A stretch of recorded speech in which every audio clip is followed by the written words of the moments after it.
Pronto, claquete, pode ir. Obrigada, Manuel, pelo convite, a Carla também. Meu nome é Juliana, eu sou médica, trabalho aqui na cidade de Taubaté. Eu sou, como especialista, eu sou endoscopista. Há já, acho que quase um ano e menos, né? Desde julho do ano passado, acho que eu já entrei para ajudar a linha de frente. Então, também voltei a atender clínica, né, por conta da Covid. E tive a oportunidade aí de fazer MBA já há algum tempo na FGV e tive a oportunidade de fazer o módulo internacional também em Tampa no ano passado, em 2019, antes da pandemia. E achei que, para quem é da área da saúde, foi, assim, maravilhoso, assim, é um divisor de águas, é uma abertura de visão sobre a saúde bem mais ampla do que a gente tem quando a gente está trabalhando dentro de clínica ou hospital. E é isso, estou aqui seguindo firme, trabalhando na enfermaria de novo, agora com essa sobrecarga e provável colapso aí que a gente vai enfrentar. É, E a gente segue estudando, né? Como falei para a professora Maria Luísa, o estudo não tem fim. A gente tem, quanto mais a gente estuda, mais a gente vê que a gente não sabe e que a gente tem que aprender muito mais. Ah, legal. Bom, Ju, muito obrigado e mais uma vez, valeu mesmo pela participação, por ter topado essa brincadeira que a gente vai fazer no final, mas vai ser algo bem descontraído, né? Brincadeira não é porque não é sério, muito pelo contrário, é super sério, mas assim, é uma forma mais tranquila da gente poder fazer esse bate-papo. Eu vou começar a compartilhar minha tela agora, eu preciso só que vocês me avisem se vocês já estão vendo a minha tela aí. Já estão vendo aí, não? Joia. Sim, Então tá bom. professor. A ideia hoje, sabe, eu gosto muito dessa comparação, né, desafios e oportunidades na gestão da saúde, independente do momento que a gente vive, né. Então vocês vão ver que a gente vai fazer uma análise meio não tanto a 30.000 pés, uma análise um pouco mais aterrissada de como que estava a saúde, como é que está a saúde, e depois a gente vai fazer uma análise um pouco mais profunda sobre o que o Covid acabou trazendo e que desafio isso daí representa. Só que eu gosto muito de usar o termo de oportunidade, porque por trás de todo desafio vem uma oportunidade. E eu gosto muito dessa imagem, né? A partir do momento que você percebe a mudança, você tem uma grande chance por trás dela, né? Então, eu acho que essa imagem ilustra muito que é questão da forma como você vê as coisas, que pode fazer com que você pare diante de um desafio ou encontre exatamente naquele desafio a grande mola propulsora para você poder dar o próximo passo. Falando um pouco, né, e obrigado, Laís, mais uma vez pela apresentação, né, a Laís sempre exagera um pouco, tá, pessoal, não é assim também, mas é muito legal. O doutorado, por exemplo, eu estou fazendo doutorado na área de inteligência artificial aqui na medicina da USP, então a gente está começando a desenhar agora o projeto já está desenhado, já está encaminhado, mas agora está na hora de arregaçar as mangas e ir para cima, então está numa fase super interessante e super desafiadora também. Tem a ver com Covid também, tá, pessoal? Então, é por isso que essa é a base do que eu tenho estudado mais recentemente. Mas, partindo dessa plataforma, né, de que por trás de toda mudança há uma grande chance de fazer diferente, eu queria antes da gente, assim, antes de falar de Covid, falar desse momento um pouco mais atual, eu só queria bater uma foto. Quais são as grandes variáveis, né? Quais são as grandes forças que influenciam a saúde como um todo? A primeira, e a gente vai abordar cada uma delas em específico, tá? Então, a gente vai falar um pouco sobre envelhecimento populacional. Além de envelhecimento populacional, a gente vai falar de doenças crônicas, né, prevalência de doenças crônicas. Como tudo isso combina sem um financiamento da saúde de uma maneira apropriada, a coisa não funciona. E, finalmente, a gente traz uma outra variável, que é o paciente como consumidor de saúde. Nessa mudança no comportamento do paciente, uma mudança muito mais como, por um lado, consumidor de saúde, consumidor de um serviço de saúde e, consequentemente, um protagonista do seu cuidado, e dessa forma mudam-se totalmente os graus de exigência, tá? Então, é isso, essa daqui é a nossa primeira parte da análise, como que a gente vai explorar isso. Eu queria trazer para vocês, então, primeiro sobre o envelhecimento populacional, né? Aí quando você fala de envelhecimento populacional, esse aqui é um extrato de dados globais que a gente olha. Em 2017, né, vamos falar que a gente estava com 7 bi de pessoas, né, 7 bilhões de habitantes no mundo, 1 bilhão acima de 60 anos. A expectativa, passando praticamente 100 anos, é que esse número corresponda a 3,1 bilhão de pessoas, né? Então, o envelhecimento populacional está aí, está na cara da gente, né? Eu costumo sempre fazer uma analogia. Por exemplo, eu sou de uma família com 4 irmãos. Eu sou exceção, eu tenho 3 filhos. E para qualquer se você perguntar para os meus filhos se eles querem também ter 3 filhos, não, não, não. É muita o mundo mudou, né, então aquelas grandes famílias com uma série de irmãos, vocês percebem que essa dinâmica das famílias mudou, né. Então, assim, vocês veem cada vez mais os casais com menos filhos, só que os casais envelhecendo, envelhecendo cada vez mais, né. E uma vez que envelhecem cada vez mais com saúde e uma aposentadoria por volta de 65, 70 anos, você tem uma expectativa de vida de 20 anos depois de se aposentar, que não está mais economicamente ativo, né. Então, como lidar com tudo isso? Então, a primeira análise, e a Laís ela comentou, eu sou profissional, eu sou executivo na Siemens, que é uma multinacional alemã, acho que alguns de vocês já devem ter ouvido falar, e ela trabalha em diversas frentes, né, é uma indústria alemã de engenheiros, né, então assim, desde 1847 a Siemens desenvolve tecnologia, e eu especificamente durante muito tempo eu trabalhei na divisão da Siemens de telecomunicações, saí e agora eu voltei, mas eu voltei na área da saúde, onde eu assumi desde 2017 a responsabilidade pelo tema de inovação na América Latina. E é por isso que eu trago esse quadro, né? Porque você olhar o mundo é muito assim, é muito difusa a análise, né? Poxa vida, tá bom, 3,1 bilhão de pessoas em 2100, bom, aterriza um pouco mais, né? E também só olhar Brasil, você também acaba tendo uma visão muito isolada, né? Será que o Brasil, como é que está o Brasil comparado a outros países na América Latina? E é exatamente o que esse quadro mostra. Então, aqui só para a gente fazer aqui uma lembrança das aulas de geografia, né? Todo mundo lembra nos livros de quinta série a famosa pirâmide etária, né? Essa daqui é quase a pirâmide, pessoal, só que ela é feita de uma outra forma. Ao invés de ser uma foto, como era a pirâmide etária dos livros, aqui a gente fez meio que um filme, né? Então, a fonte está aqui embaixo, tá? Se vocês tiverem depois interesse em Esqueci da buscar. palestra, boss. Tem alguém com o microfone aberto? Se puder fechar, por favor. Ai, muito obrigado. Né, então, essa daqui é a fonte, das Nações Unidas. E por que as Nações Unidas, né? Porque quando você tem que fazer uma análise de mais de um país, você tem que realmente pegar alguma fonte que te permita esse tipo de análise, né. Então, a ONU foi a fonte mais adequada, não só pelo prognóstico, né, ou seja, pela estimativa mais longa que a gente viu, ela ia até 2080, mas também por considerar sempre a mesma base. Então a gente fez essa análise desse filme, falando do envelhecimento populacional, usando essa fonte que está indicada aqui embaixo, tá, pessoal? O ponto que eu queria mostrar para vocês é o seguinte, ó, como que a gente vai interpretar esse gráfico aqui? Então, ó, essa barra azul aqui é a população de 0 a 15 anos.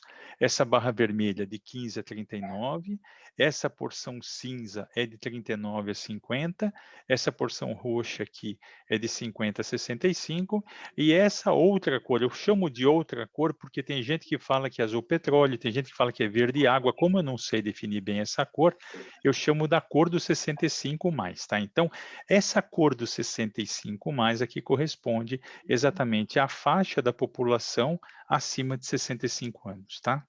Como é que a gente lê esse gráfico, né? Então, quando eu pegar o Brasil aqui, deem uma olhada, né? O Brasil em 1980, eu tinha 20,7% da população, vai praticamente 21% dos 120 milhões de habitantes do Brasil em 1980 acima de 39. Ou seja, 39 a 50, mais a faixa de 50 a 65, mais a faixa de 65 ou mais, tá? Passados 30 anos, pessoal, a gente começa a olhar e o Brasil saindo de 1980 vindo para 2010, a gente já percebe praticamente 50% de crescimento da população acima de 39 anos. Ou seja, o Brasil saiu de 21% dessa população para praticamente 32%. E aí eu convido vocês para um novo salto de mais 30 anos. E esse novo salto de mais 30 anos mostra o Brasil chegando a praticamente metade da população brasileira acima de 39 anos. Tá, Manuel, poxa vida, né? O que que a gente vai fazer? Porque você não detém, graças a Deus, você não detém o envelhecimento populacional. É inerente do tempo em que a gente vive e graças aos avanços da medicina, nós estamos vivendo cada vez mais. Quando a gente ouve, né, o Alzheimer é o mal do século. Pessoal, é o seguinte, é, as pessoas antigamente, mas antigamente tinham poucos casos de Alzheimer. Tinham poucos casos porque as pessoas não viviam tanto, né? As pessoas morriam antes de começar a demonstrar os sinais da demência senil. Então, o que que acontece? As pessoas estão vivendo mais e é natural que as datas de validade dos diferentes órgãos que compõem o nosso corpo, elas comecem a se manifestar, tá? Então, só para dizer, pensando no envelhecimento populacional ainda, e aqui vocês veem tá, que o Brasil está numa situação até um pouco mais crítica que os outros países da América Latina, né? Que você pega aqui, por exemplo, o pessoal da Colômbia, Venezuela, está lá em torno de, deixa eu minimizar aqui, ó, a gente está falando de 49%, está todo mundo ali em torno de 50%. Você vê na Argentina um pouco menos. O Chile, curiosamente, apesar de em termos gerais, né, 45% da população em 2040 está acima de 39%, o curioso do Chile é que na América Latina ele é o país com o maior percentual da população acima de 80 anos, que eles chamam lá de adultos maiores, tá?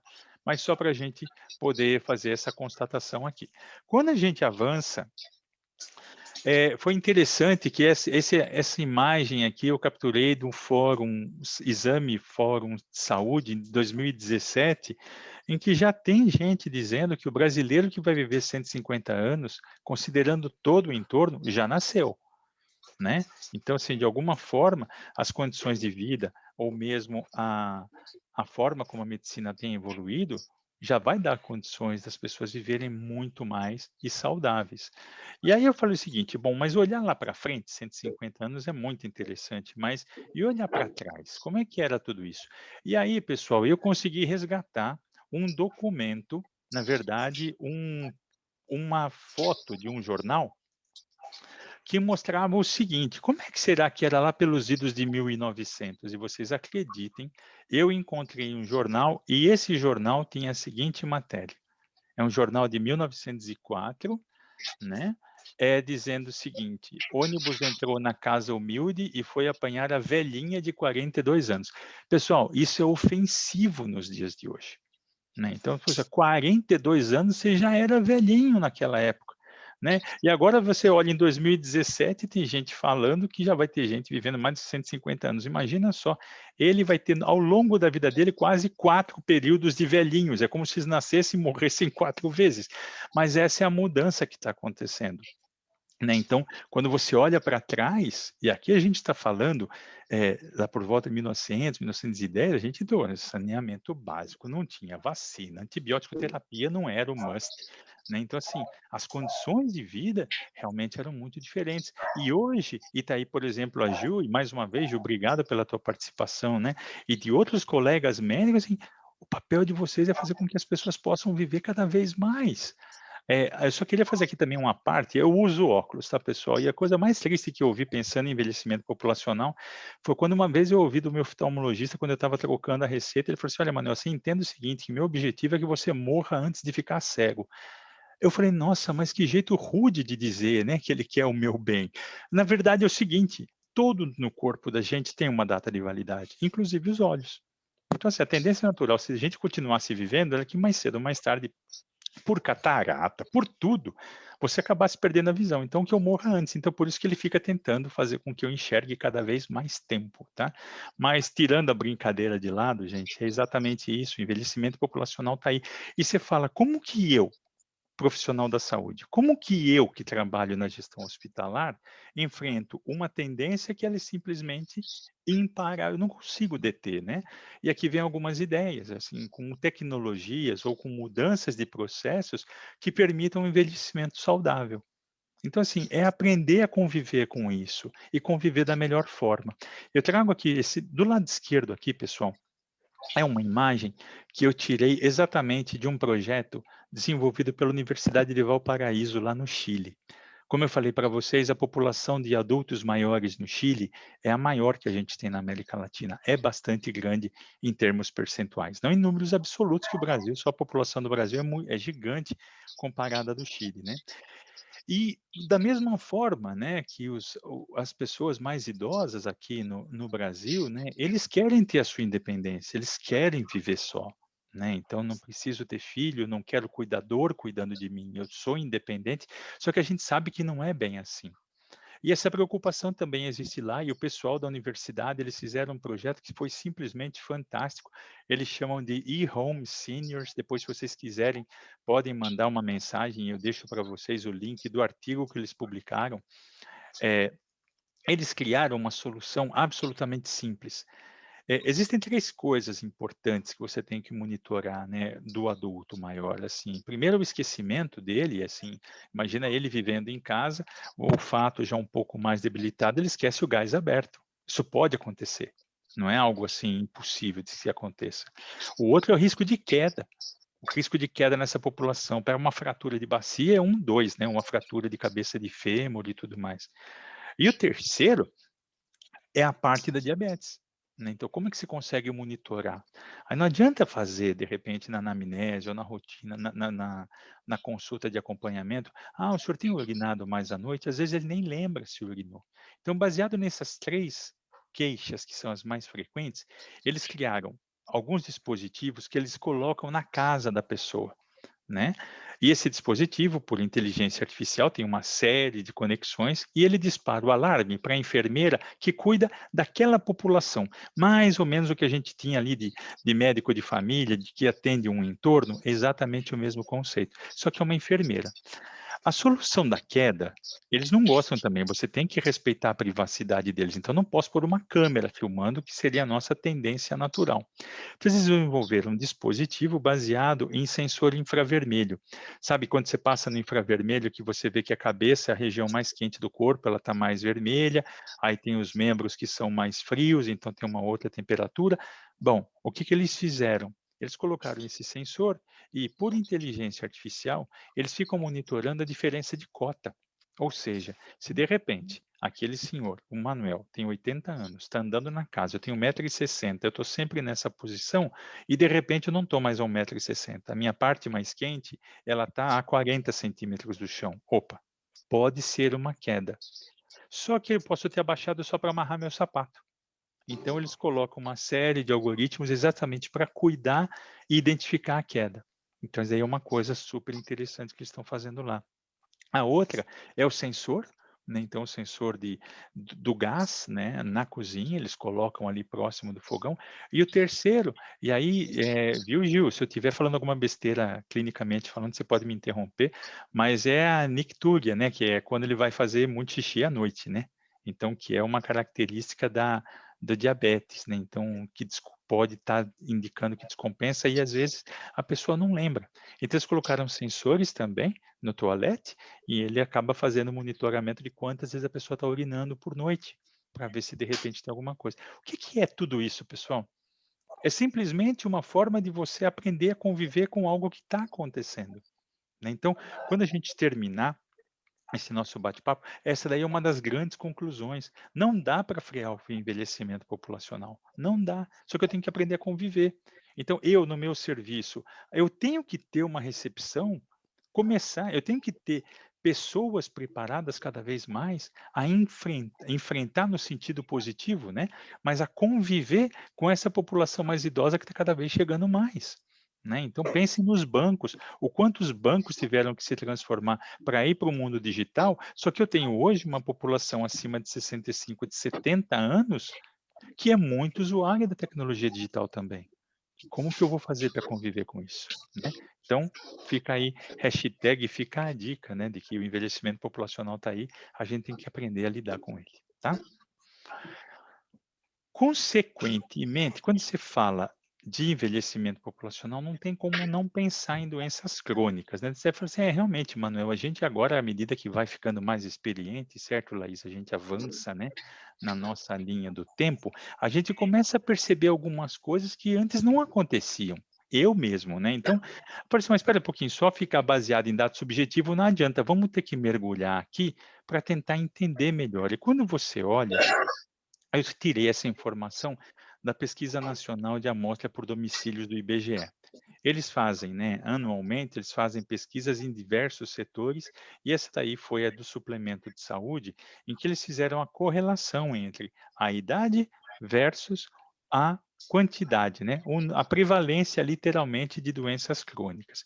Quando você olha o mapa do Brasil de uma maneira geral, a população brasileira, 69% da população brasileira não tem doença, simplesmente não tem doença, né? Aí a população tem 18% da população com uma doença, 7% com duas doenças e 6% com três doenças ou mais. Mas você fala o seguinte, poxa vida, mas tratar isso daí no geral, ele é um pouco, a média nesse caso, ela não traduz muito para você. E aí a gente fez um mergulho, tentando entender ao longo do tempo, com a evolução da idade, né, como que seria esse comportamento. E assim, pessoal, é muito interessante quando você olha esses números que de 0 a 4 anos, 91% da população brasileira, ela é absolutamente saudável. Absolutamente saudável, não tem nenhuma doença. 9% com uma doença, muito provavelmente uma doença congênita, tal, que apareceu aqui. De 5 a 13 anos, 90%, ou seja, praticamente a mesma quantidade de pessoas. Aí, de 14 a 19, 89. Pessoal, um pouquinho, pessoal, deixa eu só mutar quem que está com. Espera um pouquinho só. Um minutinho. Espera um pouquinho. Pronto, pronto, já mutei. Então, pessoal, à medida que você vê, então você vê que até os 19 anos, o que que a gente tem, né? Praticamente 90% da população é absolutamente sã. E à medida que a gente começa a evoluir, de 20 a 39 e tal, e aqui eu chamo assim, essa entrada dos 40 é a famosa idade 200.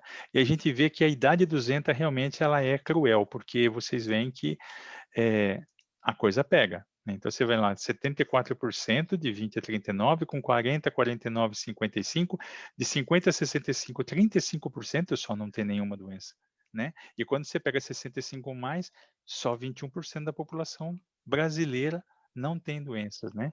Ou seja, é exatamente aquilo que a gente falou, né? À medida que a gente envelhece, você começa a carga da prevalência, assim, a carga das doenças crônicas é cada vez maior. E aí, baseado nisso, quando a gente vai entender qual que é o impacto disso, quando você começa a olhar o lado da tecnologia, como é que eu vou conviver com tudo isso, a gente já está vendo impressões 3D em elementos, né, com componentes que eles são biologicamente adequados. Então, você vê lá, a empresa inova em tecnologia 3D para a área da saúde e vai imprimir ao vivo modelos de coração, pulmão e bacia. Tá bom, eu estou imprimindo um modelo de coração para que a pessoa possa ver o tamanho de um coração natural, mas por que não, de repente, já não imprimir uma cabeça de fêmur, já que eu tenho tantos exames de imagem que dizem exatamente qual que tem que ser a dimensão do fêmur customizado para o Manuel, com um elemento, com um material que seja adequado e de repente eu faço essa impressão. Espera um pouquinho só, pessoal, deixa eu tentar mutar o pessoal aqui. Ó. Pronto. Vocês estão me ouvindo bem, pessoal? Vocês estão me escutando bem? Sim? Joia. Obrigado. Né, então, essa é uma forma como que a tecnologia consegue, né, apoiar inteligência artificial usando para mapear risco de câncer de pulmão. Isso daí também é super interessante. Isso daí a gente chama né, na área médica, né, dos incidental findings, né, aqueles achados incidentais em que o paciente foi para fazer o diagnóstico de uma coisa e acabou encontrando uma outra. qual que é o segmento que se dá para essa coisa? De repente eu tenho uma queixa de costela, passei ali, fui lá, porque eu bati aqui a lateral, e aí eu passei pelo radiologista, o radiologista pegou, olhou, constatou, olha, tem aqui, ó, tem um nódulozinho pequeno no seu pulmão, mas a minha queixa não é essa, né? A minha queixa é que eu tinha aqui um trauma, né, de costela e não tenho nada realmente, só que depois de 2 anos, como ninguém deu seguimento àquilo, eu posso de repente estar aquele pequeno nódulo acabou virando um tumor, né. Então, como que você evita que isso daí aconteça? Então, é usar a inteligência artificial para se debruçar sobre os laudos, para se debruçar sobre as imagens e começar a trazer informações que às vezes podem ter passado desapercebida aos olhos das pessoas que estão ali no atendimento, em função ainda mais do volume que a gente sabe que é a loucura que os pronto atendimentos e os pronto-socorros vivem no dia a dia. Uma outra coisa que a gente vê pensando em prevalência de doença crônica, né, então o paciente que tem uma determinada arritmia, isso daqui é um modelo, pessoal, super interessante e a matéria está nesse link que está aí na parte inferior, né, é usar todos os resultados de exame possíveis daquele paciente, né, e você começar a fazer simulação. A gente chama isso na indústria do gêmeo digital, ou seja, baseado nas imagens de tomo de ressonância, nos eletros, em todos os exames, eu consigo fazer a simulação desse coração. E vou além, eu consigo fazer a simulação até de algum procedimento que possa, de repente, resolver a arritmia que esse paciente tem. Então, nesse caso aqui, a gente fala, né, até do procedimento de ablação, eu posso fazer um determinado procedimento que eu posso ter ou uma extensão não grande o suficiente para resolver o problema, ou grande demais e matar tecido bom, né. Então, assim, você faz a simulação nesse gêmeo digital, já teve caso de fazer até 5 possíveis procedimentos, e em cima dele fala o seguinte: "Bom, a melhor estratégia, o melhor protocolo é o protocolo número 4 e você fazer depois em definitivo no paciente, né. Então, não estou resolvendo para sempre o problema do coração, mas no fundo eu estou usando a tecnologia de forma a me permitir conviver com isso. Então, quando você fala pensando em prevalência de doenças crônicas, primeiro é o tratamento efetivo. Como é que você consegue hoje fazer com que o paciente realmente tenha a melhor atenção, considerando toda a tecnologia que está disponível aí? E outra, né, garantir a continuidade do cuidado, né? Como é que eu consigo, de alguma forma, garantir que esse paciente, que uma vez esteve comigo, não saia do meu cuidado, né? Ou seja, que eu possa manter a vigilância sobre o estado de saúde dele, não o estado de doença, que é o que a gente normalmente vê por aí. E por falar nisso, olha esse exemplo aqui. Hoje muita gente tem os wearables, tem as pulseiras, tem uma série de, tem uma o Apple Watch, Samsung Watch, e esse daqui é uma informação super interessante. Ele não é usado para diagnóstico, mas isso aqui foi publicado, né, em 2018, foi veiculado, inclusive, que o Apple Watch informou que a pessoa, aquela uma pessoa de 46 anos, o usuário estava com um batimento irregular, ou seja, diferente do normal dele, e deu um alerta. E ele passou depois numa sala de emergência, num serviço de emergência, e o relógio estava certo, né. Então, assim, é a tecnologia de alguma forma ajudando a gente a conviver com esse avanço das doenças crônicas que, como mostrei naquele gráfico, é algo natural. Somos seres vivos que nascemos, vivemos e morremos. O que que a gente tem que fazer? Fazer com que a gente possa viver esse período, né, da melhor forma possível. Pessoal, queria rapidamente aqui, abrir para alguém tem alguma dúvida, quer fazer algum comentário? Está indo bem? Tranquilo? Bom, então tá jóia. Dando continuidade ao que a gente está falando, a gente tem que olhar com a forma como o sistema de saúde é financiado hoje, né? E a gente constata que o OECD, né, a famosa OCDE, né, que a gente chama, é a Organização dos Países ditos considerados como desenvolvidos. E esses países que compõem a OCDE são os 35 países membros, e eles compartilham entre si alguns indicadores, e esses indicadores, pessoal, eles são fundamentais quando vocês tiverem que fazer qualquer trabalho que vocês queiram encaixar o estudo de vocês num âmbito maior, num âmbito global. É sempre uma referência legal. E os países da OECD, eles têm aí um critério de comparação entre eles, que é o quanto que estes países investem em saúde. Tá? Então, assim, qual o percentual do PIB, pensando que PIB é o total de riqueza gerada num país, quanto que do PIB é investido em saúde? Na média, a gente olha os países da OECD em torno de 12,5% de toda a riqueza gerada por esses países é investida em saúde. Então, aqui eu não estou falando, tá, pessoal? Ah, mas é no privado, é no público. Não, é geral.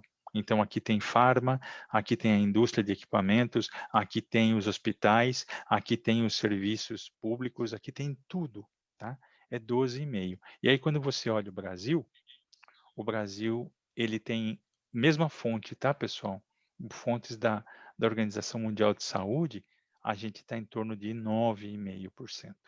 Né? Então, logicamente, nos países da OECD, a gente tem lá os Estados Unidos, e os Estados Unidos ele é um ponto relativamente fora da curva, mas mesmo assim, independente disso, é um valor muito maior do que o que a gente gasta. Tem um detalhe importante que aqui a gente não, esses 9,5% também é o bolo total. Então, eu estou falando tanto de atenção privada quanto atenção pública, né? Então, mas só para vocês terem uma ideia, né, o financiamento da saúde, o total investido em saúde no Brasil é um pouco inferior aos dos países considerados desenvolvidos. Mas, Manuel, poxa vida, e por que você está falando isso? Porque nós da área da saúde, quando a gente ouve os temas de economia, olha, o Brasil não vai crescer, o PIB está apertado, a gente tem que se preocupar sim. A gente tem que se preocupar porque esses aspectos macroeconômicos, no fundo, o financiamento da saúde é um percentual desse valor. Então a gente tem que estar realmente preocupado para que lado a economia está indo, porque mais cedo ou mais tarde, essa conta a gente também vai ter que ajudar a pagar. Então, aqui eu não estou fazendo nenhuma defesa, nenhum ataque, muito pelo contrário. É só para dizer, nós que estamos na área da saúde, a gente tem que entender que a gente faz parte, a gente participa de um cenário muito mais amplo. E quando a economia não vai bem, mais cedo ou mais tarde, a saúde vai sofrer também. Tá? Então, é só para a gente trazer aqui uma contextualização. Por que a contextualização? Porque a gente vive nesse modelo aqui. Agora, pegando de novo os livros de geografia, lá da quinta série, né, eu empresto o conceito de Copérnico, né? Então, Copérnico trouxe, né, formulou a teoria heliocêntrica com o Sol no centro do universo. E é assim que a gente vive, né? No sistema solar eu tenho aqui o Sol e os planetas orbitando, e eu diria que emprestando o conceito de Copérnico, a gente vive um modelo hospital-cêntrico, né? O hospital hoje é o centro de tudo.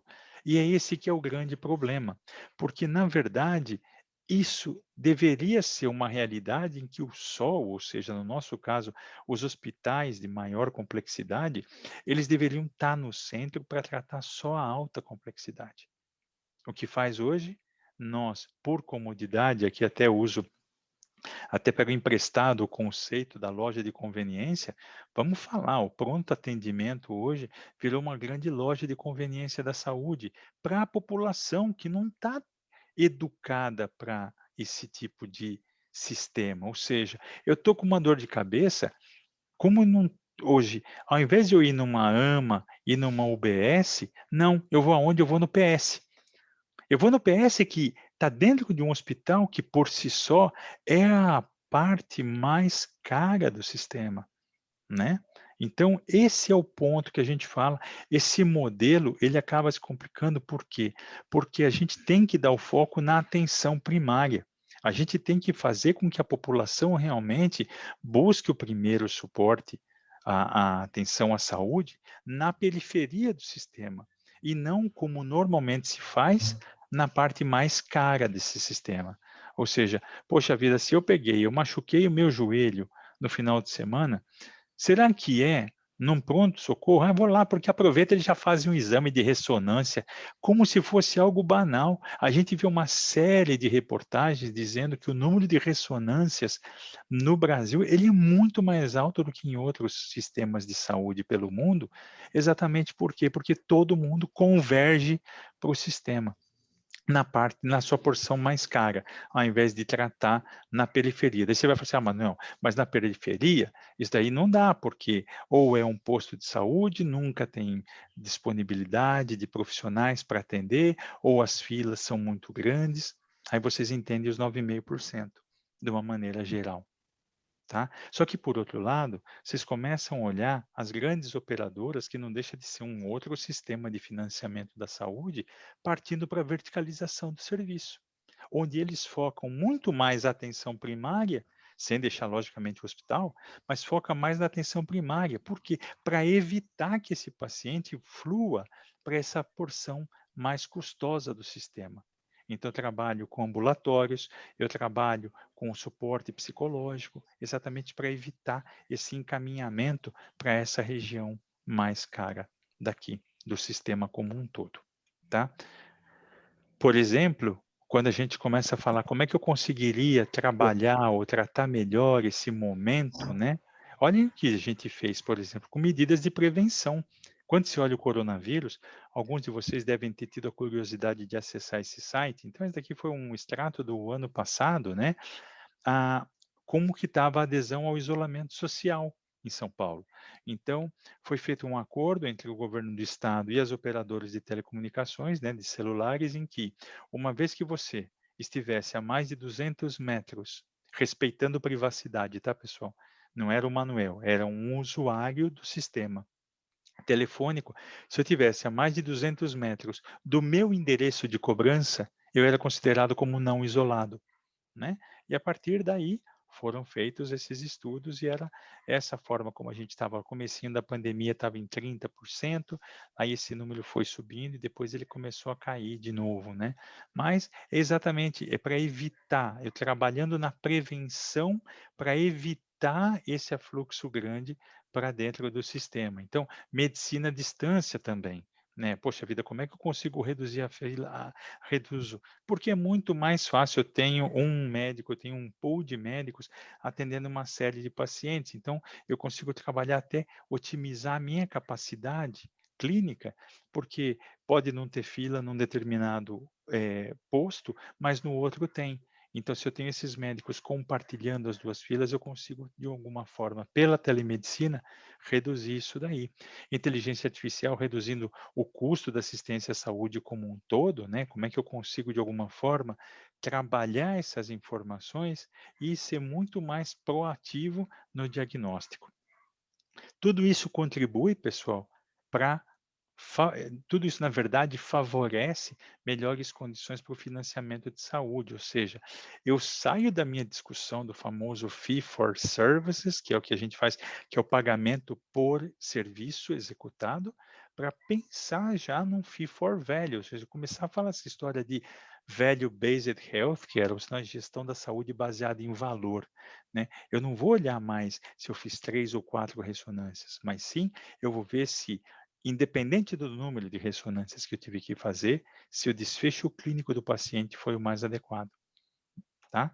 E processos mais eficientes, com menos desvios e foco na atenção primária, ou seja, essa que a gente vê, vocês veem que não é só tecnologia, muito pelo contrário, é mudança de processos, é mudança de mentalidade diante da situação do sistema do financiamento do sistema de saúde, que vai fazer com que a gente consiga, passar, né, e conviver melhor com a situação que a gente tem vivido e poder ter um prognóstico mais positivo aí. E entrando agora na nossa quarta vertente, né, a nossa quarta vertente é o paciente cada vez mais consumidor, aqui até aquela foto, né, parecido com o Dr. Google, né, atire a primeira pedra quem nunca se consultou num Dr. Google, né. E eu trago aqui um exemplo que, de novo, não estou fazendo nem defesa nem ataque para esse grupo, né? Mas antigamente, pelo menos na minha época, em que eu era um pouco menos experiente do que sou hoje, né? É, ninguém nunca questionou vacina. Vacina era absolutamente inquestionável. Estou tirando o efeito pós-Covid, tá? Mas ninguém nunca questionou vacina. Então, inclusive, a carteirinha de vacinação era exigência para você matricular seu filho na escola. E de repente a gente se depara, mais ou menos por volta de 2018, em que você olha um grupo no Facebook de praticamente 5 milhões de pessoas contra a vacina. Tudo bem, foi um estudo, não conseguiu provar efetivamente se aquele estudo era o mais adequado possível, mas o que eu trago aqui é que nós temos que começar a refletir que grandes verdades, verdades absolutas do passado, com o empoderamento do consumidor já não são mais tão claras assim, tá? Então, só para trazer esse tema à tona, o que a gente tem que começar a olhar hoje é muito mais a jornada do paciente. Não é mais o paciente que pegou, entrou no meu consultório, mas por onde esse paciente passou, né? Quais foram, como foi a experiência dele ao longo do meu serviço até chegar a mim, porque é isso que vai fazer toda a diferença. A gente tem que começar a entender melhor isso. E eu não estou falando aqui colocar uma bandeja de prata para servir o café, longe disso. Às vezes a experiência dele é eu colocar uma enfermeira ou colocar um serviço de pré-triagem para que ele já se sinta no mínimo acolhido quando chega no meu serviço. Por mais que eu esteja me esforçando e faça em 15, em 20 minutos a minha porta do PS para poder rodar rápido, talvez daí não seja suficiente para quem está de repente com uma super dor, porque a dor do paciente é a maior dor que ele tem.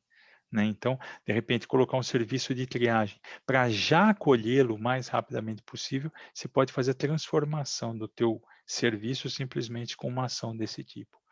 E aqui eu queria convidar vocês, pensem nessa máquina, tá? Na máquina normal, que eu vou fazer aqui minha tomo, e aí você olha e fala assim, poxa vida, né? É o padrão. Agora, se eu coloco essa máquina num serviço infantil, você fala, Manuel, não mudaria muito. Aí eu falo o seguinte, será que não? De repente eu posso mudar. Né? Então, isso daqui é um equipamento instalado na Colômbia, na Clínica Roosevelt, em que a criança que está indo fazer um exame aí, que por si só já é tenso, né? Porque quem é que se imagina confortavelmente dentro de um tubo, fazendo um barulho contínuo, e você não pode ficar nem do lado da tua mãe, né? Então, o próximo, mais próximo dela, né? Então, isso daí é o tipo de coisa levando em conta a experiência do paciente, com certeza essa criança ela veria com outros olhos a f o quão agradável é participar ou fazer um exame naquele momento, virei um astronauta, tá. Então, só para a gente trazer isso à tona, o paciente cada vez mais como consumidor, o paciente ele está cada vez mais sendo protagonista do seu cuidado. E além disso, com tecnologias que podem promover o engajamento, zelando pelo bem-estar do paciente pós-tratamento, porque eu posso ser tratado, eu posso receber toda a prescrição e simplesmente não me engajar com o meu tratamento e volto dali 3 meses mais grave do que estava antes, tá. Então, considerando todas essas, a gente vai falar assim: "Poxa vida, né, pensando em gestão de serviço de saúde, a gente já tem problema suficiente". Só que, como se não bastasse tudo isso, chega o coronavírus.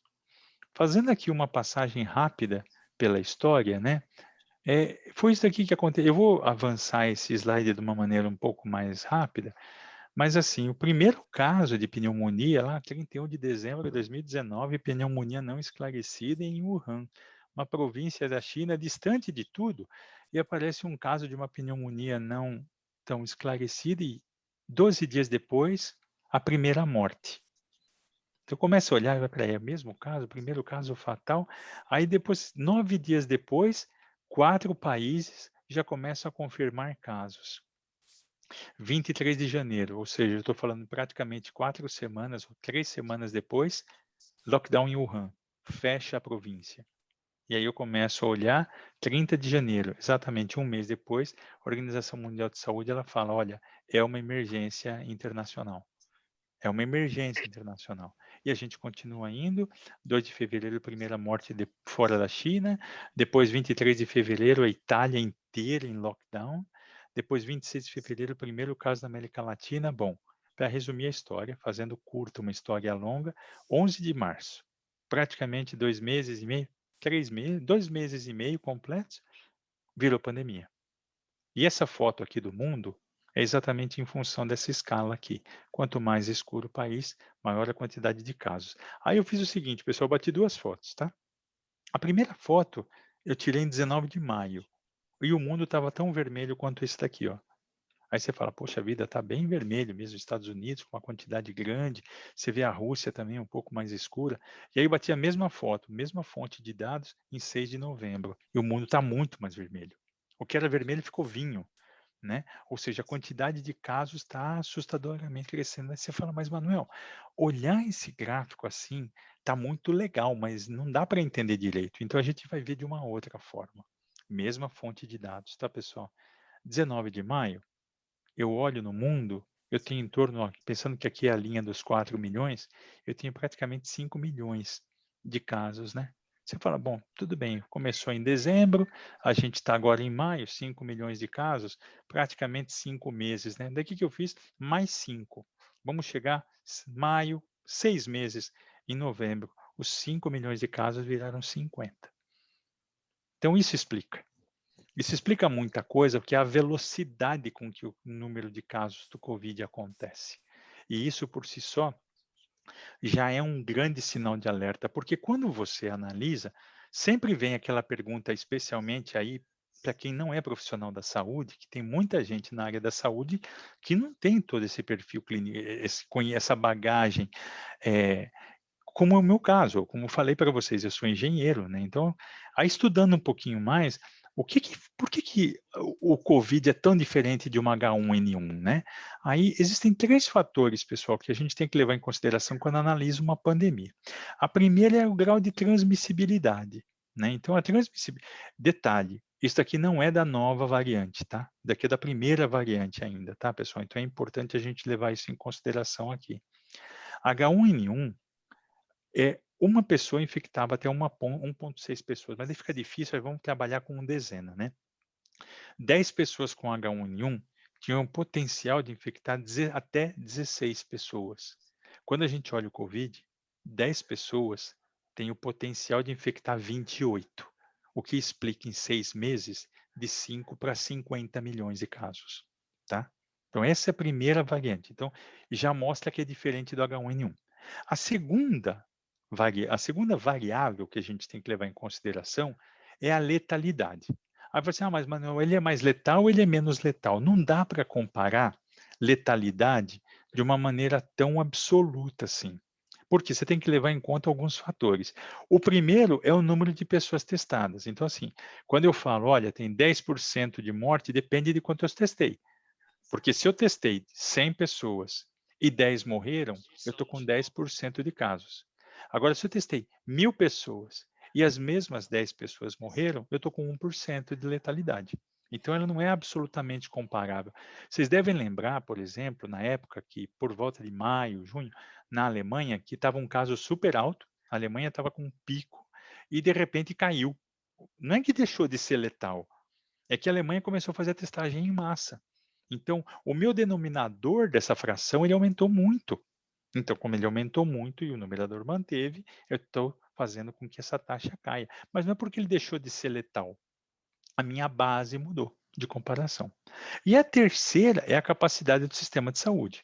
Então, agora, fazendo uma análise real da situação de hoje, considerando hospitais que estão praticamente entrando em colapso, hospitais com 91% de ocupação, hospitais com 102% de ocupação de UTI, o Covid, além de mais complicado do jeito que está, o fato é que o sistema de saúde está engargalado.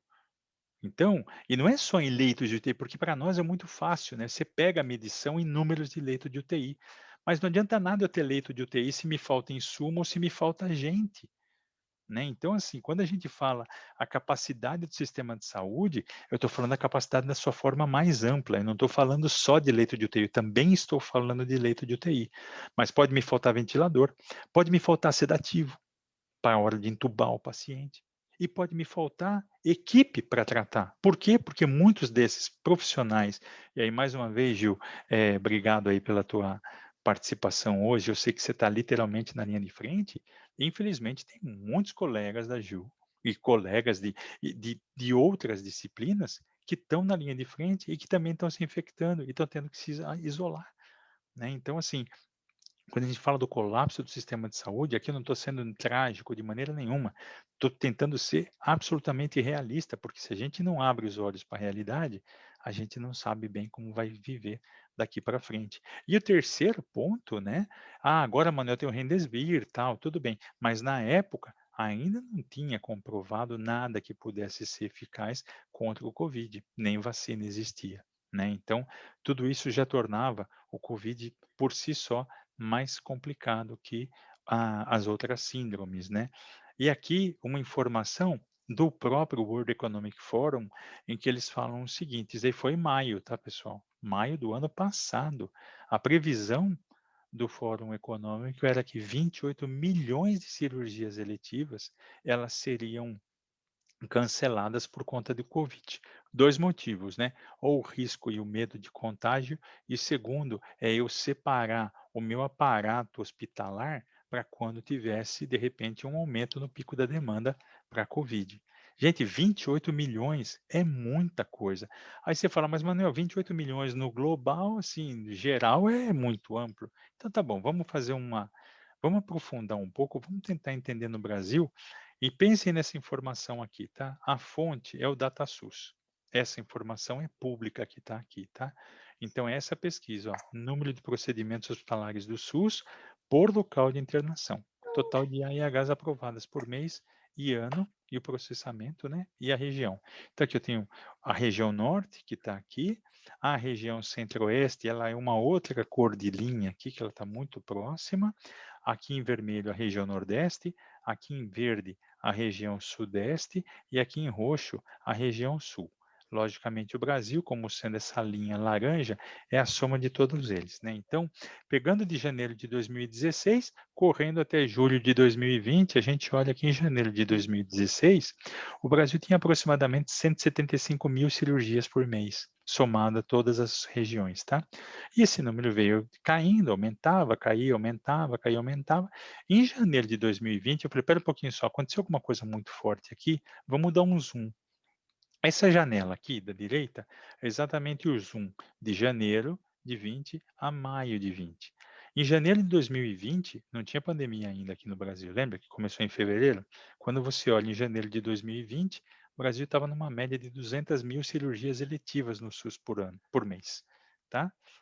Passaram 5 meses, caiu para 90 mil eletivas. É uma queda de 56%.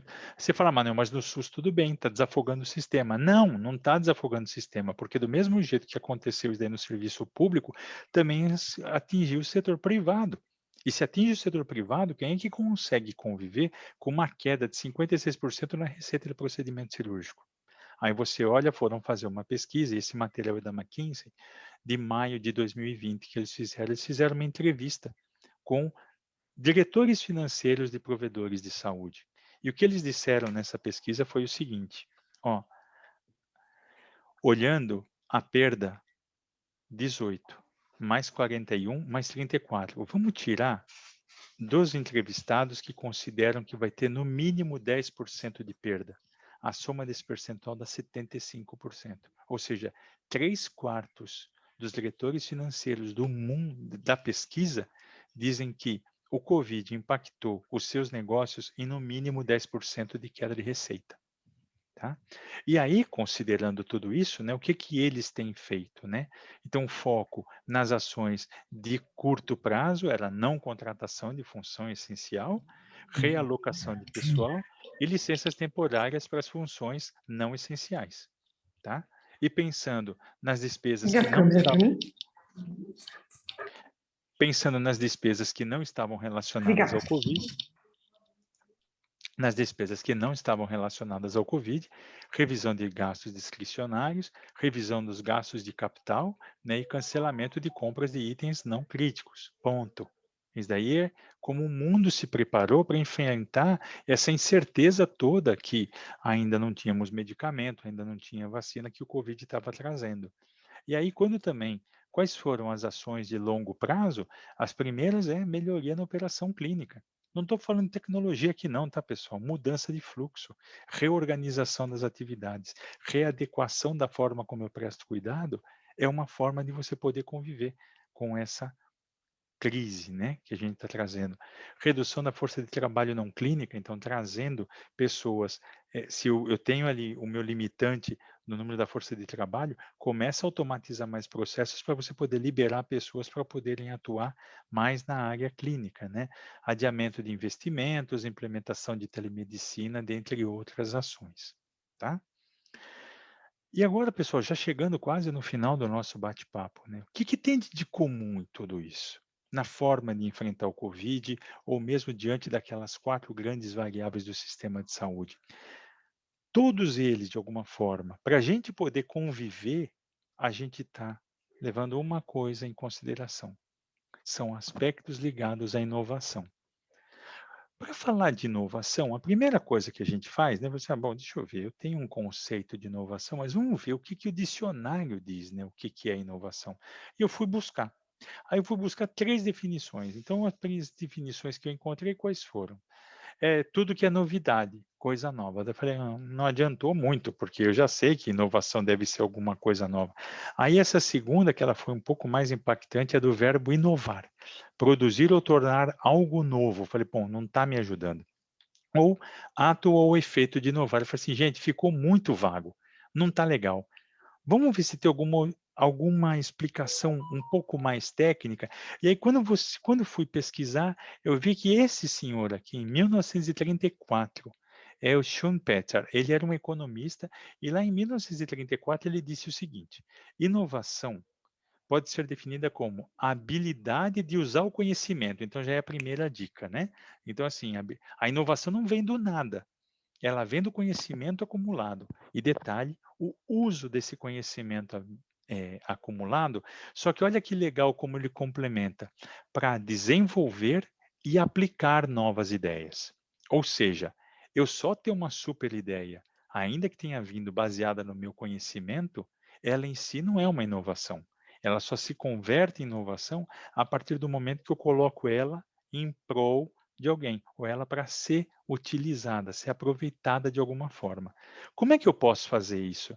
Eu posso lançar um novo produto, eu posso modificar um produto existente, uma nova tecnologia, um novo mercado para ser explorado, novas fontes de suprimento de matéria-prima, mudanças na organização, ou seja, uma forma inovadora de se trabalhar. E dessa forma, então, inovação é um conceito muito mais amplo do que invenção, tá, pessoal? Tem um pessoal que até define, eu mesmo estou incluído nesse grupo, de que a inovação é a invenção com nota fiscal. Ou seja, ela tem que aterrissar, ela tem que virar produto, ela tem que ser tangível para alguém, senão não passa de uma grande ideia que alguém teve. Quando a gente fala de inovação, todos vocês já devem ter visto pelo menos essa imagem, esse quadro chama A Lição de Anatomia do Dr. Tulpe. Quem pintou foi Rembrandt, né? E quando ele pintou, então assim, é uma aula de anatomia, você vê aqui o cadáver e tal, e o Dr. Tulpe está ensinando todos os seus pupilos aqui. E o detalhe é o seguinte, eu fiz uma pergunta, poxa vida, como é que seria esse quadro se a gente pedisse para Rembrandt pintá-lo agora? E a gente acha que ele pintaria dessa forma, como nós estamos aqui, ó.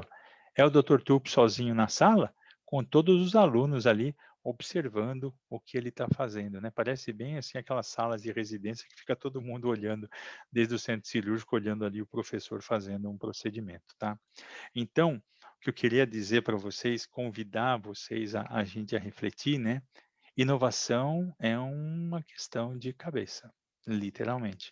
É o quanto que você está aberto ao novo, né? O quanto que você consegue, de alguma forma, sair daquele problema, voltando lá naquele nosso primeiro slide, né? O quanto de chance eu vejo na mudança, ou espontânea, ou que alguém nos impõe.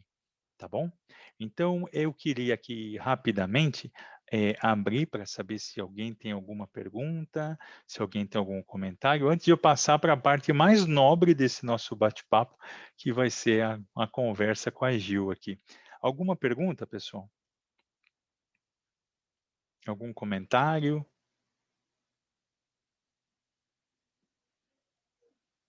Bom, então, se não tem, Gil, eu queria então agora aproveitar o momento para a gente bater um papo aqui, conectando tudo isso, conectando a tua história, conectando um pouco do que a gente conversou, tá bom? Então, Ju, é o seguinte, né? falou muito a gente fala muito sobre a ótica, né, da gestão da saúde, mas eu, por exemplo, eu não estou na linha de frente, né, e admiro muito vocês, assim, então desde já meu agradecimento para todos vocês que no dia a dia estão lá colocando vocês em risco e a família em risco também. Mas contando um pouco agora em termos práticos, assim, Ju, como que a pandemia alterou tua vida? Do que era para o que ficou? Conta um pouquinho para nós aí. Então, Manuel, acho que eu posso falar em nome de todas as pessoas que são da área da saúde, né? No primeiro momento da pandemia, lá no começo de 2020, a preocupação, e isso foi estudado pela, se eu não me engano, a Universidade de Chicago, até fez um trabalho falando sobre isso. A maior Uhum. preocupação dos profissionais de saúde foi realmente em não pegar a doença, né? O desconhecimento sobre a doença e o medo de não levar a doença para casa, né? Assim, existe um medo muito grande também de não transmitir para a família, né? Então, pessoas que moram com familiares, essas eram as maiores preocupações dos profissionais de saúde naquele momento. Então, essa incerteza sobre como a gente se protegeria, se a proteção seria suficiente, a preocupação dos EPIs, como retirar os EPIs, né? Isso foi assim muito estressante no começo. A gente trabalhou de forma muito, ainda está trabalhando, né, de uma forma mais desconfortável. E eu acho até engraçado quando as pessoas que não são da saúde falam: "Ah, eu não consigo ficar com a máscara comum, né?"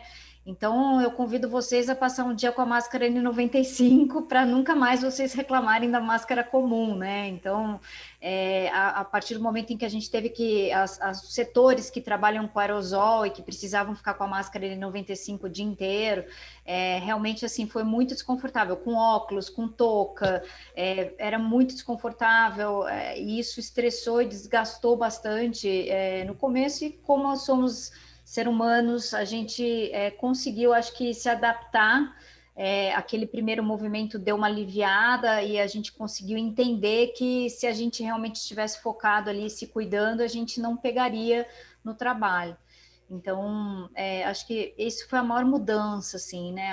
Agora eu vejo esse novo movimento acontecendo com profissionais de saúde vacinado e isso aliviou muito essa questão de não pegar e não levar a doença para casa. A gente sabe que a gente ainda pode transmitir, a gente ainda não tem essa informação, se a gente Aham. transmite ou não, como estando vacinado, mas a gente já sabe que a gente não vai morrer disso e que a gente não vai ter a forma grave da doença. Então, isso já fez a gente trabalhar com um pouco mais agora, ainda com desconforto dos EPIs, mas com um pouco mais de tranquilidade.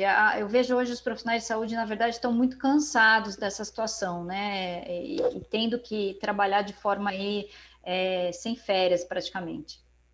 Então, isso daí realmente tem até. A gente tem muito contato, né, com hospitais, tenho amigos meus que trabalham e tal, e eu lembro que eu fiz essa pergunta, Gil, faz mais ou menos foi mais ou menos em maio do ano passado, conversando com um colega meu, e ele falou assim: olha, Manuel, vira uma coisa como se fosse, é uma neura total, porque ele falou: eu chego em casa e ele assim, por sorte, na minha garagem eu tenho ali um banheiro que eu pego, eu deixo as minhas roupas na garagem, eu tomo meu banho, a minha roupa já está ali do lado para eu pegar, já sair para não contagiar. E eu imagino, né, a cabeça, imagina, se a gente sempre fica preocupado com o mosquito da dengue, eu faço um paralelo infeliz, mas você se sente meio que o vetor da doença, né? Fala assim, poxa vida, fui eu que levei para minha família, né? Então, eu acho que além da preocupação com a própria saúde, essa neura, né, de que, poxa vida, eu tenho que preservar todo mundo, mas eu não posso deixar de atender aquela pessoa que está precisando de mim, né? Então,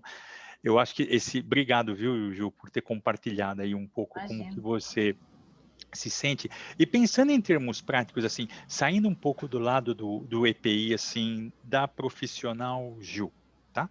Mas olhando o teu entorno, como é que você vê, assim, qual que foi a grande dificuldade desde o começo, assim, olhando o sistema hospitalar onde você está inserido?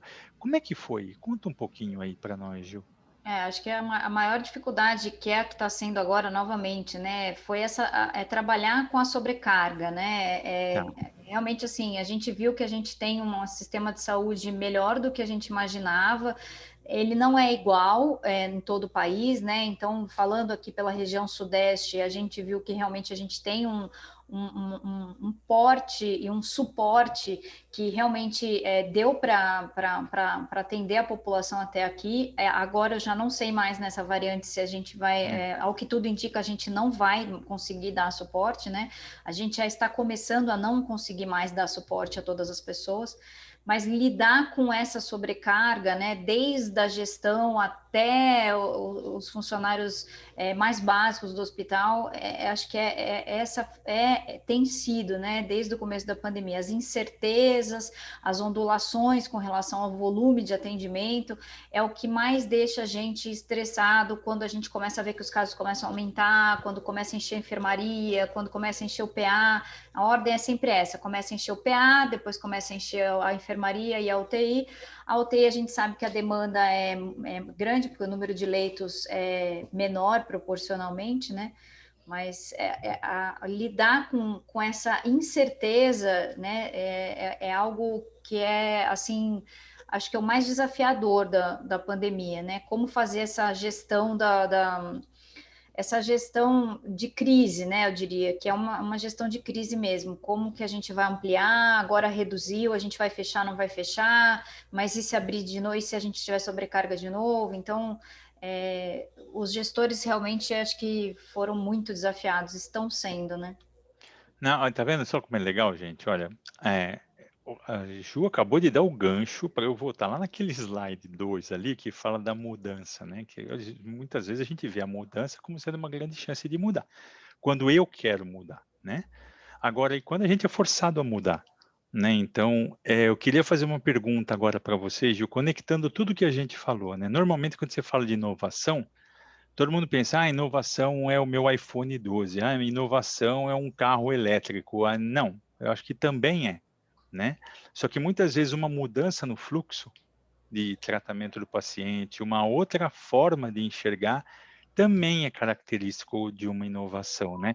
Então, pensando nesse último slide que eu mostrei aí, né, que innovation is a state of mind, né? Ou seja, você consegue trazer para nós, assim, Ju, alguma inovação que esse momento de pandemia trouxe, que não, lógico, pode ser tecnologia também, aqui a gente sabe, mas que não tenha sido necessariamente tecnológica?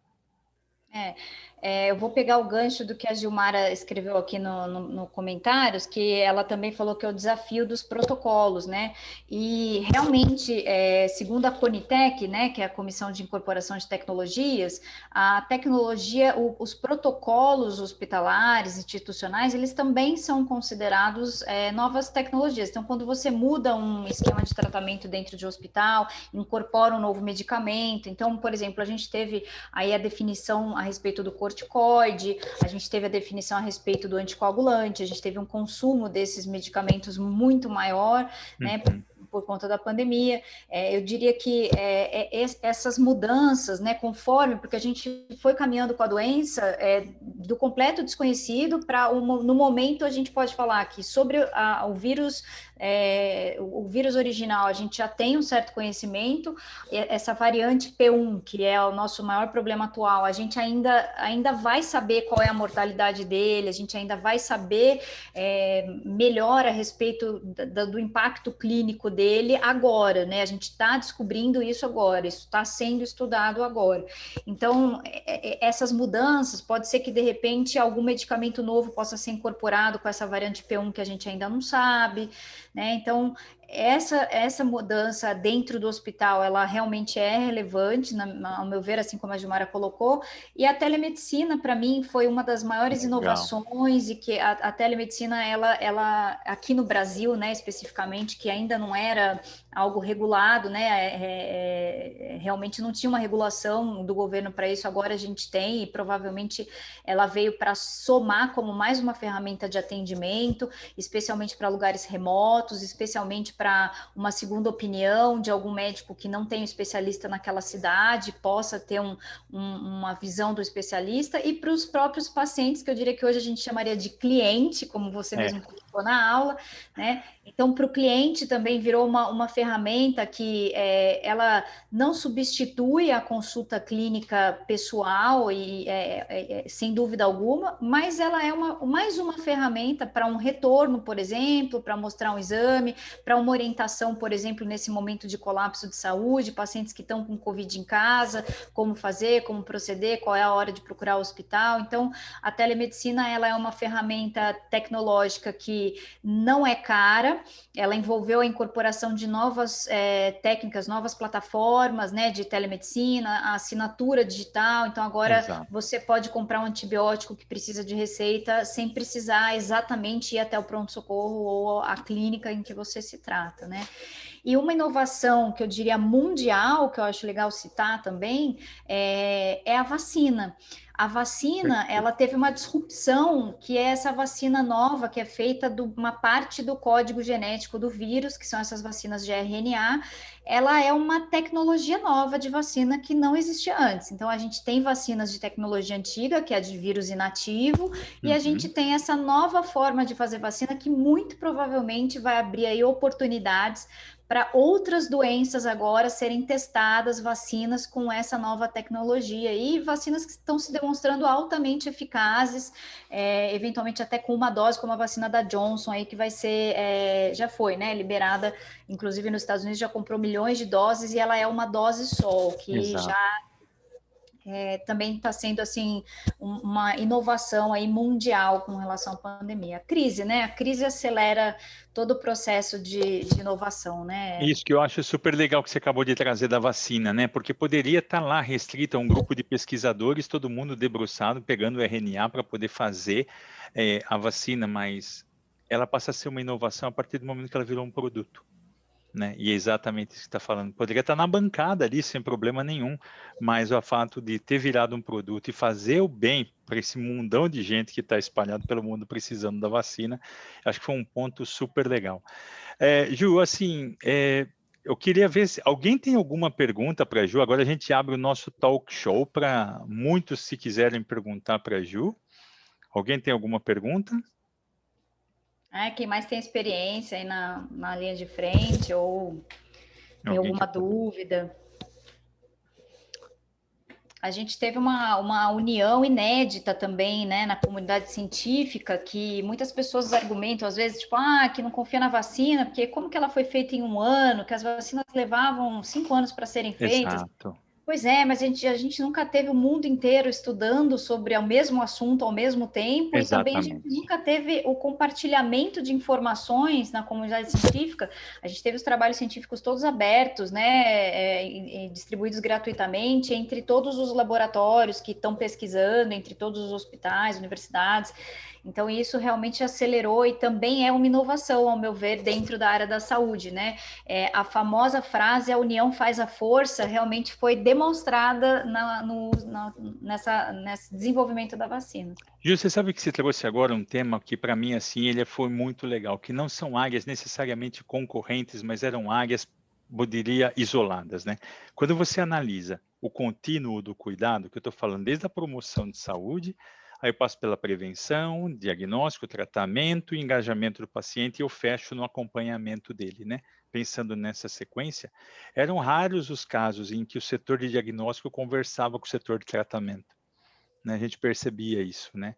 Só que de repente, com a pandemia, assim, não adianta eu diagnosticar Covid se eu não tiver leito para internar. Então você começa a ver os grandes silos caindo. E quando você começa a perceber, olha, gente, isso é bem legal, acho que vale uma outra palestra, viu, Carla? O dia que você quiser para a gente falar de cuidado, de gestão da saúde baseada em valor, você começa a perceber as barreiras caindo, você começa a ver a visão longitudinal do paciente.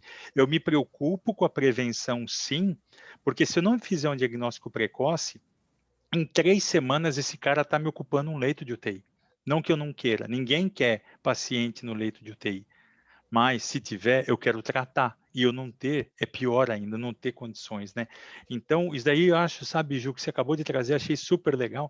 E nós mesmos da Siemens, assim, em inúmeros casos, a gente está sentado do lado dos tradicionais concorrentes nossos, falando assim, meu, o que a gente consegue fazer junto para poder fazer isso aqui girar? Porque, assim, não tem mais uma bandeira.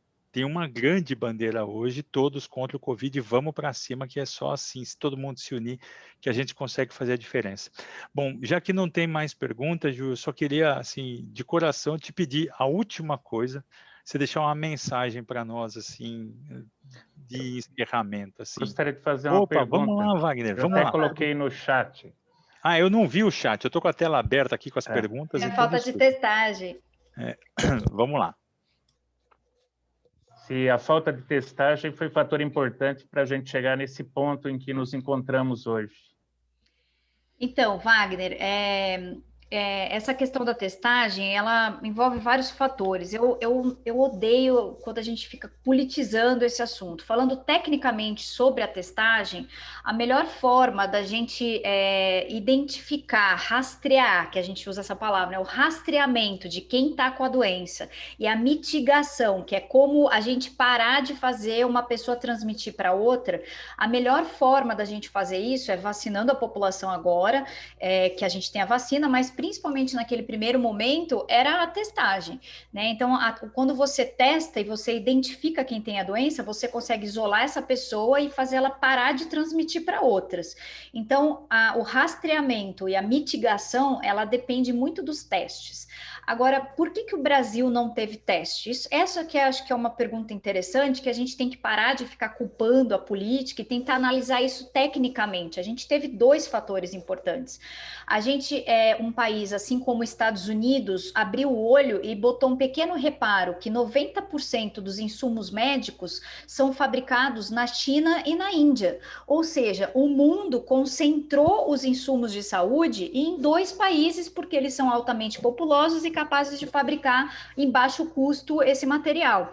Então, quando o mundo inteiro precisou do mesmo material, por exemplo, aquele cotonete, só tinham dois países para fabricar. Então, o que a gente teve, por exemplo, o avião que ia vir para o nosso país com teste foi interditado no aeroporto da China. Por quê? Porque os Estados Unidos foi lá e qual foi o nosso segundo maior problema?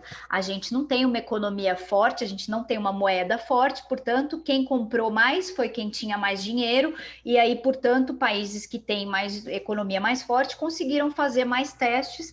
Então, a gente teve dois problemas, que é a gente não ter a industrialização de materiais para a saúde, que a gente chama de insumos, né? E a gente também não teve uma moeda forte para fazer essa compra no exterior. Então, a falta dessa testagem, sem dúvida alguma, né?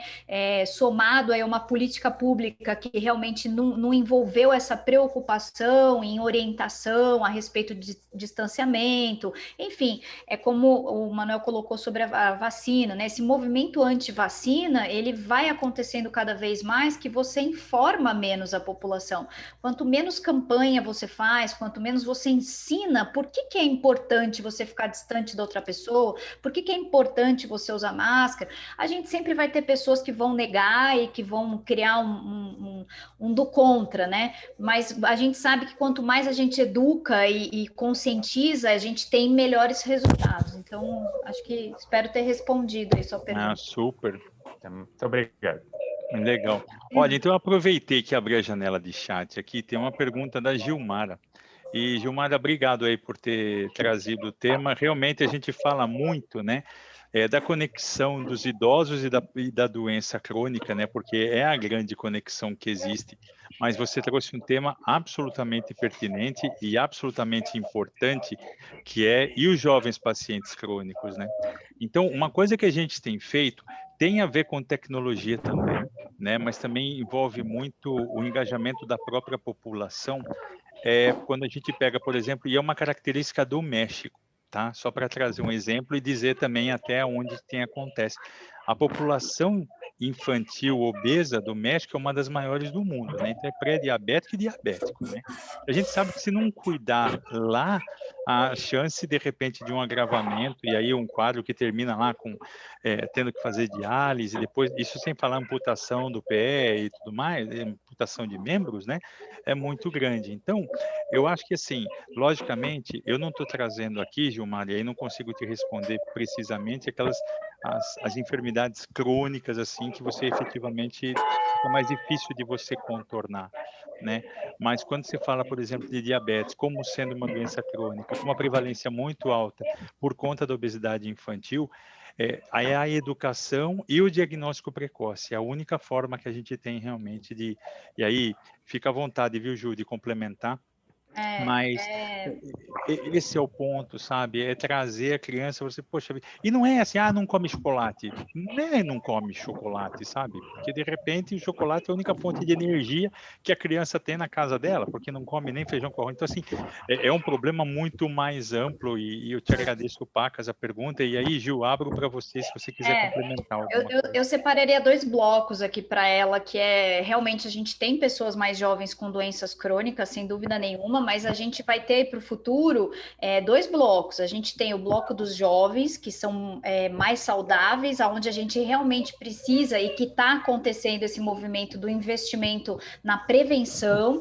Então, a prevenção na infância, a prevenção no adulto jovem, ela é muito mais interessante, justamente para controlar e diminuir esse evento da doença crônica, e inevitavelmente a gente tem um outro bloco, que é a população que está vivendo mais, e que, como você colocou com toda a propriedade, a gente tem sistemas fisiológicos que têm um prazo de validade e que vão durando mais a partir do momento em que a gente cuida mais, mas que isso realmente vai se tornando um cuidado crônico, porque aquilo acaba se tornando uma deficiência crônica. Você já não tem mais uma visão que é perfeita, porque ela já não se acomoda mais para a leitura, você vai ter muito provavelmente catarata, homens muito provavelmente vão ter problemas de próstata.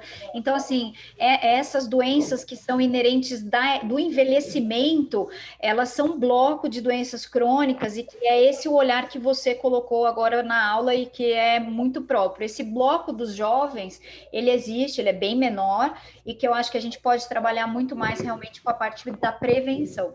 Perfeito. Bom, legal, Ju. E olha, eu queria agora agradecer, né? A vantagem de a gente que está dando aula, quando alguém começa a contribuir como a Ju está fazendo, é que te dá espaço para correr atrás das janelas de chat. Então, assim, olha, super obrigado pelas colocações aqui também, Denilson, valeu.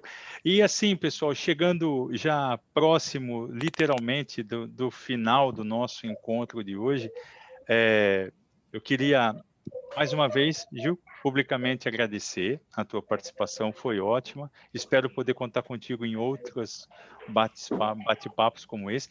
Queria agradecer muito a presença e a participação de todo mundo. A gente teve assim bastante participantes e bastante participação. Eu queria deixar para vocês uma mensagem que eu acho, Bárbara, e a Ju falou muito disso, né? De mudança.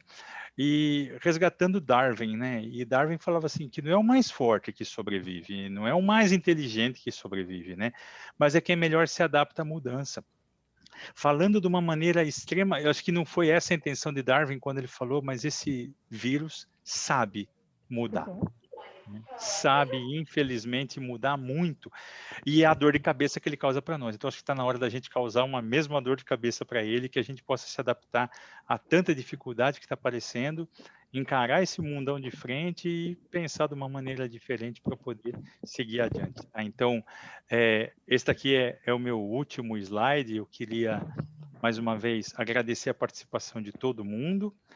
De coração, eu acho que uma quinta-feira já não tão chuvosa, pelo menos aqui em casa, é o que eu estou percebendo, mas agradecer muito a participação de todos vocês. Eu passo, Carla, a palavra para você agora para o encerramento, tá bom?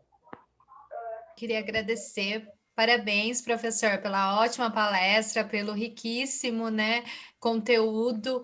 Também queria agradecer a doutora Gil, muito obrigada mesmo, assim, para ela trazer a realidade dela, né? A gente às vezes fica de fora, a gente não tem essa noção de como é. A professora Maria Laísa pediu para te agradecer, tá, Gil? Agradecer sua presença, e também agradecer a presença de todos, e a gente vai comunicando vocês dos próximos eventos, espero em breve, né, a gente poder fazer um pessoalmente com todos vocês. Tá, uma ótima noite, E tudo de bom para vocês. Obrigado, viu, pessoal? Vou gravar. Essa sessão ela foi gravada, Carla. Depois eu te Sim. passo o link, daí você vê a melhor forma de distribuir para quem você tiver interesse. Tá bom? Pessoal, um prazerzão. Obrigada. Tudo de bom para vocês. Fiquem bem, fiquem em paz e até a próxima. Valeu, gente. Tchau, tchau, Chu. Tchau. Valeu, hein? Obrigadão.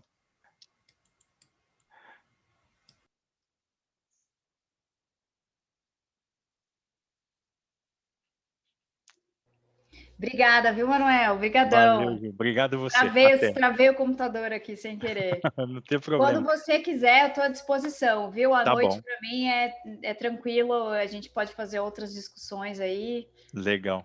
Obrigado, viu, Ju? Enriqueceu demais mesmo, viu? Fica com Deus. Legal, obrigada a você. Tchau. Valeu, tchau, tchau.